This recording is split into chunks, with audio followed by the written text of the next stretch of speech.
what is the difference between a traditional work model and a hybrid work model? Sure. So I think I can only speak from my point of view, I think, but I think from what I've seen, there are many ways of doing a hybrid model. I think traditionally, of course, would be in an office, 9 to 5, 9 to 6, Monday to Friday, or even Saturdays. But with a sort of hybrid model, there's a lot of things involved. For example, work from homes or work from anywhere policies. That could even be sort of remote employees who never even show up physically. So I think with hybrid models, you see nowadays, ever since the pandemic sort of perpetuated this, there's been a wider acceptance of people sort of working from anywhere or working maybe part-time in the office, part-time out of the office like us, continuing that work from home sort of model. And as well as sort of remote employment, right? Whether that could be someone being contracted or someone being a full-time employee, working in different state, different country, different time zones. And I think that's something that has been widely adopted now, at least the norm for most companies. Yeah. So you mentioned that you guys adapted to it, but did you guys see this coming, like having to implement a hybrid work model in general for Pandan Social?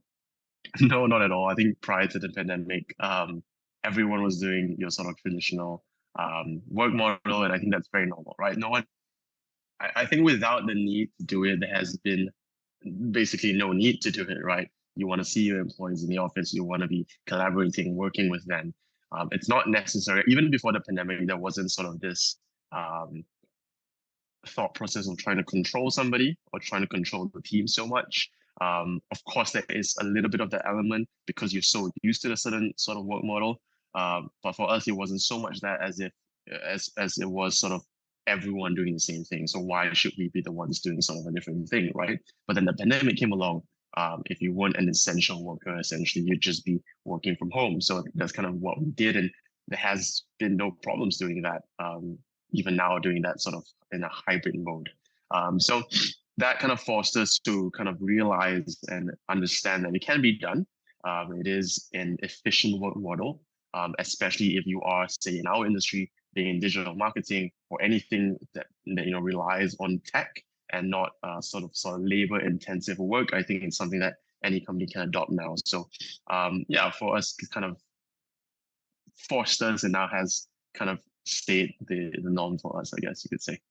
Yeah, I'm glad to hear that you haven't encountered big problems or just problems in general as you were guys. I mean, as you guys were adapting it. So, with the hybrid work model, what are the essentials that you have implemented for this new work model to go smoothly as it did for you guys for the last few years? And how did you start implementing it? Or how are you Mhm. keeping it sustainable as well in the long term for the company? So I think we were very lucky in the sense where we were quite a new company, right? In the sense where it's only been a year since we were operating, or a year and 3 months to be exact, and then the pandemic hit. So in that year, being such a young company allows us to be quite malleable into the processes, SOPs. And to be frank, even after a year in, there were a lot of SOPs that weren't even in place yet. So I think luckily for us, being a not a large corporation, not an old corporation, we were quite fast to adapt to what was needed for a sort of work from home model. The specific things that we put in place, I think, is communication. I think that's the most important. Where if you don't have sort of face-to-face interactions, you would need some sort of online interaction or record and black and white of these sort of interactions. So things like we use Slack for communications. Things like simple things like that, where I know some companies don't even have that. Things like work management or project management, like Asana or Monday, or tools like this. Like these are something that we use even from the get-go. So again, it's kind of easy for us to transition over to that as well. But yeah, it really is. I just think it's the processes that you put in place, right? Tools is one of the tools, for lack of a better word, that will help you kind of help these processes form, but allowing those processes to really take place and solidify as you kind of grow into that work from home model was what we implemented at least.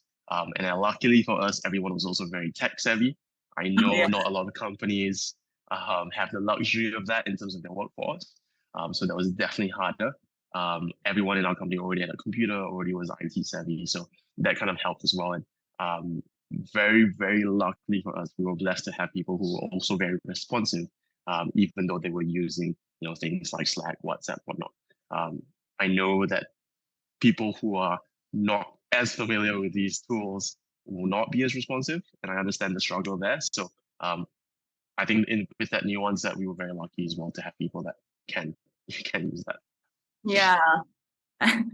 I just got hit when you said that, you guys are lucky to have tech savvy people, just because it does take a while to learn these kinds of things, like using Yeah, Slack, using Monday, these kinds of tools have different interfaces that you have to get used to for a significant amount of time, I would have to say. But for sure. did you have to train your team to use Slack, or did they just naturally like learn on the go? Um, I think most of them had some experience already. I think being in the industry, I think it's quite standard to have some sort of project management, some sort of communication tool. And even if you didn't, I think the interfaces for these sort of tools were quite intuitive. So I Mhm. think maybe a little bit of training here and there for the ones who have not used that at all, have not used any sort of project management at all, or any sort of these tools in general. But for the most part, not really. I think they were quite sort of keen to use them as well. And I think they also understood the importance of it, right? Not having the sort of in-office face-to-face communication then really allows you to see the need for tools like this.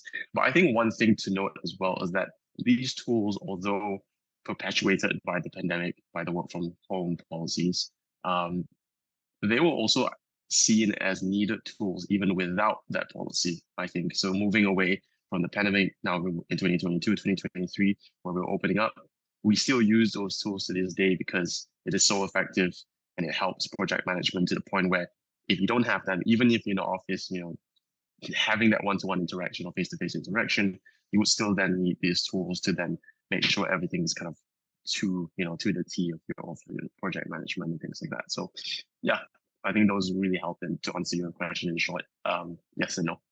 Yeah, completely agree. You also mentioned about your team being responsive and also how communication is very important. Do you guys also implement weekly cadence or weekly check-ins just overall for the company? Yeah, we did actually. So during the pandemic, it was a every day, every morning check-in. It's basically just a little huddle, right? It's not too in-depth, nothing too crazy, limited to about 15 minutes. And again, lucky because we were a very small team. If you have a larger team, I would assume you would break it up into teams Mhm. check-ins. But for us, it was just one entire team, right? So we had little huddles. Mondays and Fridays were a little bit longer just to make sure that the start of the week was sort of set, the tone for the week was set. And then at the end of the week, sorry, just to kind of make sure that everything was done as per planned. But the day to day was just really to make sure that people had that sort of interaction and to know what the other people were working on, the colleagues were working on, so that there was this sort of cohesiveness. But ever since we've been adopting a hybrid model, which is for us Mondays and Fridays work from home, we then only have check-ins on Mondays and Fridays. So it serves as, yes, the check-in for the day, but also then for the week, if there's anything that we need to raise to a Yeah, certain team or a certain department, that's kind of how we do it. awesome. We can also just go revisit the other question, like if you have additional tips or also insights, or maybe even just like a strategy or like, with the weekly cadence and stuff. Are there other things that help keep your hybrid work model sustainable, or do you guys have other plans to keep this sustainable in the next few years to come? Yeah, I think the hybrid model is here to stay for us. Hmm? Again, very luckily because in our industry we can do that. I know not every industry can. And the reason why keeping that is just because I think we see the benefit in terms of transport, right? Wasted time in traffic. Um, True. just even the I hate to say this, but and quote unquote mental health, right? Easing in and easing out of the weekend is a real thing, right?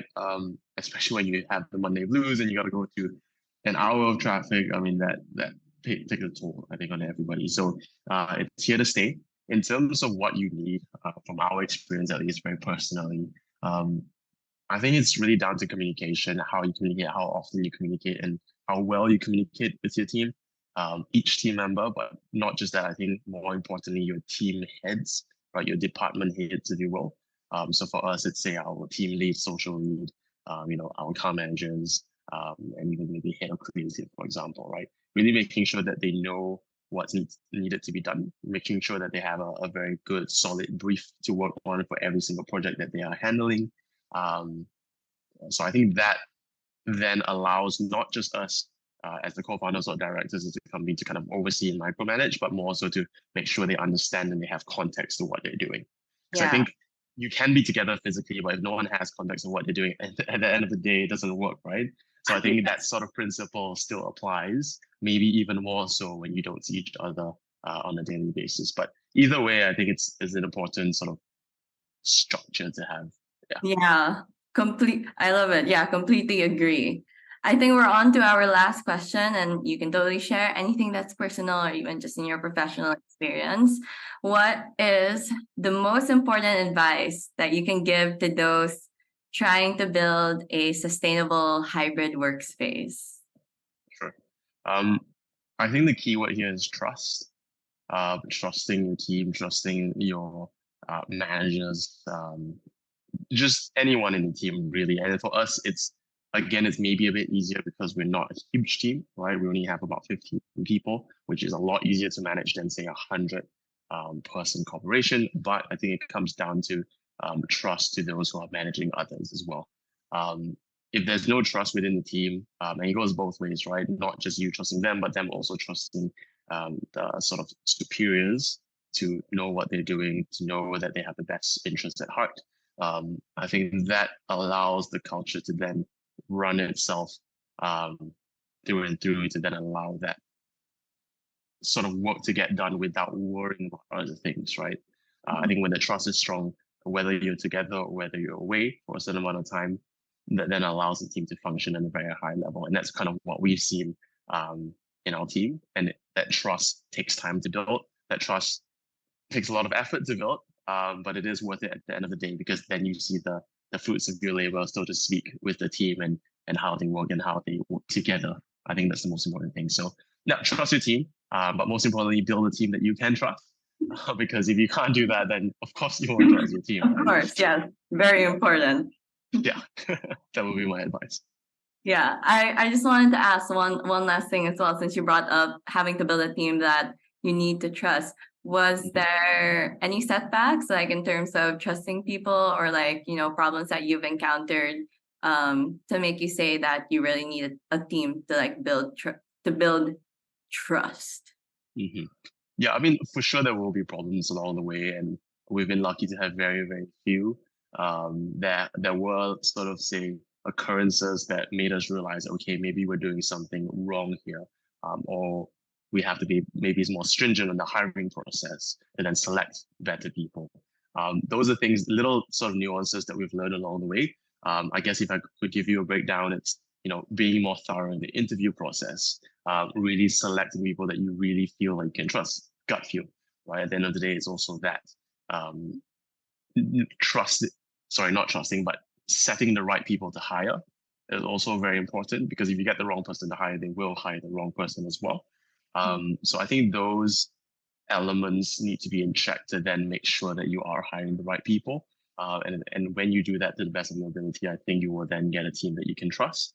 If there are people that, somehow along the way show their true colors and they cannot be trusted, for example, then that's kind of where you have a probation period for, right? And that's when you kick them out. So, yeah, so essentially, I think that's how we kind of build the team that we trust. And we're very, very lucky. Again, to some of our effort, but also I think down to luck, we've been very blessed to have a lot of good people in our team. And right now we have a perfect team, if I can say so myself. So yeah. That's so awesome. I'm super grateful for you to come on and share all of these different insights. I guess the keyword of today is really trust, but also for anyone who's listening right now, considering a hybrid work model or, trying to revisit a way to keep a hybrid work model sustainable in their company. I hope you guys learned a lot here. Thank you again, Brandon. For now, tune in to our next Karma Marketing episode. But for now, share the love, share the kindness. Karma Marketing.